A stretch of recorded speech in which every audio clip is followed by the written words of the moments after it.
Hi, I'm Naomi with the Naomi Butler Show, and today is going to be part three of my cancer healing journey. It has been a long journey and it's not over. I'm just going to kind of give you a little bit more information, kind of starting back at the beginning a little bit more. I had decided I was going to keep a journal and I was going to call it My Cancer Journey. And then in trying to be positive about it, I thought, nope, I'm going to change it to my cancer healing journey. And you'll see the date was 10/30/18. That is when, I guess it was 1 week after, because my surgery was on October 23. So 1 week after that is when I started my journal. And this journal is not complete. There were days that I may not write anything in because I just didn't feel like it. And then I'd have to kind of go back and catch up. But it has really been important for me to keep a journal, to remember as much as I could so that I could help somebody else along the way. In fact, just recently, this week, I was responding to some in a cancer group, and one of them asked about radiation. They had something in the head and neck area too. And so I know we were dealing with some of the same situations. I had to have the mask. I'll show that to you someday. And because of head and neck radiation and going into the machine with the mask clamped down, they were asking about what do you wear? Are you being able to have clothes on?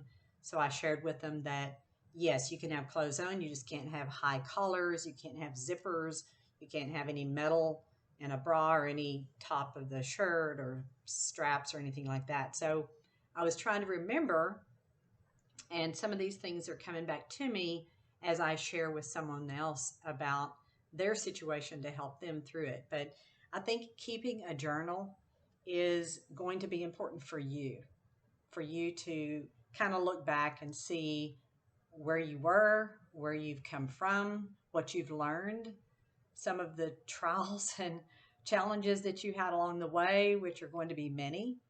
But I think this can be kind of an inspiration to yourself to help you through it and also to help others. And so when I started writing, I just wrote for me to draw strength from when I feel weak or alone. Because when you're going through cancer, it's that initial shock when you are told you have cancer. It is not easy. It's not easy to handle. It's tough to even explain until you've gone through it. But I want you to know that you're not alone. When you go through cancer, there's so many people there to support you. And whether you have family or friends, you've got both. You've got a lot of different people that can help you. There's different cancer support groups, and it might depend on your type of cancer. Mine, like I told you in the other video, it was right here in the parotid gland, which is a salivary gland. And when they first told me that I had a very aggressive cancer because it was attached to all of my facial nerves, which are, I think, at least 45 facial nerves. And my surgeon tried to peel it away from as many of those nerves as he could. He had to do a slit here and down through here to open it up.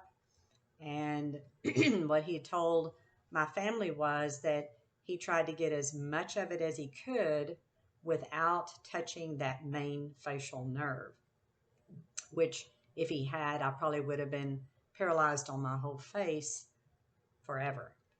As it was, I was paralyzed from about 3/4 of the way over for a while. In fact, my eye was weird. I couldn't even close it right. Nothing worked right. I was kind of, I can't even remember which way out my mouth went. It was wobbly jawed. And because I told the surgeon before, I said, you have to understand, I'm a speaker. I speak, I give my workshops, and I have to be able to smile. I just want to smile. I was thinking vainly, I didn't want to have a mouth that wasn't right, but yet I just wanted to be able to smile. That was my main goal. Even if it was off, I just wanted to be able to smile. And I was very fortunate, probably because of what he did not mess with. is mine righted itself. It took a few months, but it did right itself. And forgive me, radiation is the gift that keeps on giving. When you have head and neck cancer and you have radiation to the head and neck, it does cause you some throat problems for maybe forever. And it's not so simple, but you make it through it. I drink a lot of water because that salivary gland, one of those main ones, was removed in surgery, and it's getting to where I think I've accepted it and dealt with it, and maybe it's in a way better in my mind now than it used to be, but it's mainly just because you get used to it. So mine was called actinic cell carcinoma. And 2 days later, when it came back from the path report, it was known exactly what kind of aggressive cancer I had. And actinic cell carcinoma is a very rare aggressive cancer. And I knew, like I told you before, in the other one, that it was so close to the brain. It was a big tumor and close to the brain that it could have killed me any moment while I was even doing radiation. But no matter what, I was trying to stay positive for me, for my family, for my team with my business. I have to give a huge shout out to my team. I had taught Tracy how to handle a show if I had to be gone. And here she had to handle all of last year's shows and running everything without me at all. And so I've been very blessed with my Bridal Shows Inc. team. They have been troopers. They came through. Just, it helped me to be able to just relax and heal, even though I might be working from bed with my cell phone and talking to people even when I couldn't talk very well or still had to pay the bills as a business owner, that kind of thing. I remember the first 2 weeks after surgery and being told I had cancer.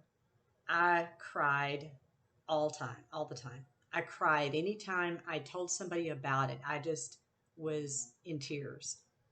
I think the shock that you deal with at the beginning just takes some time to get used to. And then, just like any new challenge that comes into our life, we adapt and we deal with it, and we get to where we try to think as positive as we can about it. And so that was my goal. Try to be as positive through this as I can, learn what I can, try to take care of myself as much as I can, no matter what my body was going through. And my body went through a whole lot of tough stuff. If you have had surgery and you're taking a lot of meds, please remember to take stool softeners. That's just one little tidbit I'll share with you that I was not told, and that causes other problems that I will not get into here, but I'm just going to share that one piece of advice. And any of you that have dealt with this before, you know what I'm talking about. So what I did is I kind of went back in time in my journal and wrote a little bit about where this was found and how it was found. And then we came up to surgery. And in surgery, I had a support team. My daughter had flown out from Arizona, and Brian and Jack were here. And I just am so blessed to have my family because they've been there through thick and thin. Jack has gone through probably nearly every radiation and chemo date that I had, except just a few. And on those few that he wasn't there, it might have been Brian or Mary that were there. And then I had a few others that I'm going to give a shout out to that helped me and were my chemo dates. And I will give you that information later. Mary was there with me when I got to ring the bell for the last day of chemo. And Brian and Jack were there when I got to ring the last day of radiation. And there's a whole lot that went on in between there. But what I want to say today is those of you with cancer, just know that you're going to to have some way to mentally get through this. And one of my friends who is dealing with esophageal cancer that came back, he said, Naomi, we win either way. And that right there is just a reassuring thought, because God has walked with me, like I told you before, through every storm. And this was a big one. This was a huge storm. And He was right there with me. But I'm going to take that Danny Hickman principle and say, I win either way.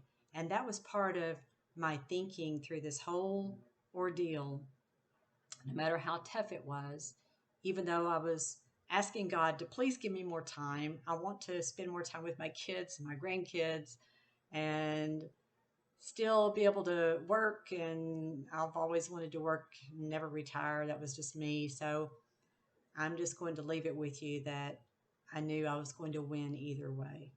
And God was with me every step of the way. And you've got someone who loves you and cares for you right there, that just know you're not in this alone.